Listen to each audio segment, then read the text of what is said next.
Assalamualaikum warahmatullahi wabarakatuh. Pada video presentasi yang kemarin, kami sudah membahas tentang nilai tangible dan intangible dari Masjid Al-Jabar.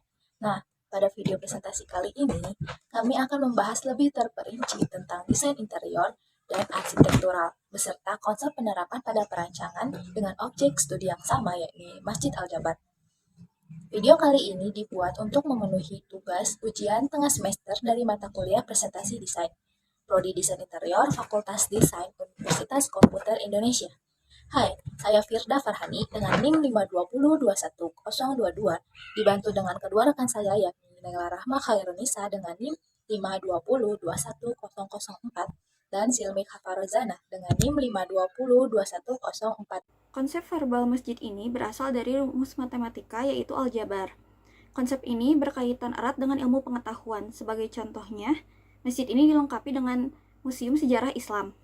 Konsep visual dari masjid ini ialah bentuk kerucut yang berundak-undak dan masjid terlihat mengapung di tengah danau. Berikutnya ada sarana edukasi. Di dalam Masjid Al-Jabar terdapat sebuah museum dan di dalamnya ada beberapa barang yang dipamerkan, yaitu diantaranya replika pedang, miniatur peralatan, peta pusat penyebaran rumus Al-Jabar, dan ada juga galeri seni. Berikutnya ada fasilitas-fasilitas di Masjid Al-Jabar. Fasilitas yang tersedia yaitu seperti mezanin, minaret, mozaik, relung skulptur, ruang peristirahatan, galeri seni, museum, dan sebagainya. Volume ruang. Masjid Al-Jabar memiliki ukuran yang sangat luas, langit-langit yang tinggi, dan terdapat lafaz Allah di langit-langitnya. Cahaya alami yang menyinari Masjid Al-Jabar berasal dari kaca yang terdapat di langit-langit. Ruangan yang luas dengan langit-langit yang tinggi membantu menciptakan gema gaungan lantunan ayat suci Al-Quran. Kemudian suasana ruang. Secara visi murni, suasana ruang yang didapatkan adalah tertib, yaitu kehusyuan orang-orang yang menjalankan sholat. Kemudian visi kinetik. Suasana yang dirasakan adalah disiplin.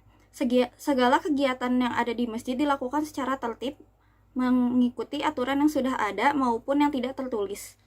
Salah satunya seperti orang yang baru masuk masjid melepaskan alas kaki, laki-laki dan perempuan memakai kamar mandi secara terpisah.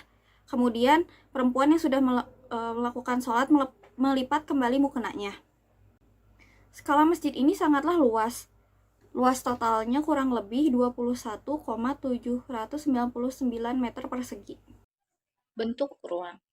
Bentuk desainnya adalah kumpulan perulangan-perulangan dari besar, sedang, ke kecil, yang sebenarnya itu rumus matematika, di mana terdapat 10 ornamen kerucut berbentuk kurva di bagian bawah, kemudian per 2 menjadi 5, dikurang 1 menjadi 4, per 2 lagi menjadi 2, dan dikurang 1 menjadi 1.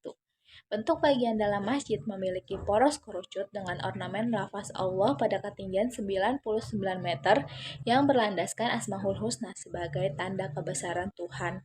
Dan pintu pada masjid ini memiliki jumlah 27 pintu yang menyimpulkan kabupaten atau kota di Jawa Barat.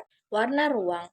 Warna dasar dari masjid ini ialah putih yang mengartikan kesucian, dengan ukiran bercorak emas yang menggambarkan kemegahan, dan pada material kaca berwarna-warni yang berartikan keberagaman. Tekstur ruang. Pada bagian dinding berteksturkan halus berwarna putih, ditambah dengan relung yang berbahan dasar tembaga. Begitu juga dengan karpet wall lembut berwarna biru, sehingga semua perpaduan ini memberi kesan lembut dan dingin pada material, namun juga memberikan perasaan yang tenang. Berikutnya pemaparan konsep cahaya.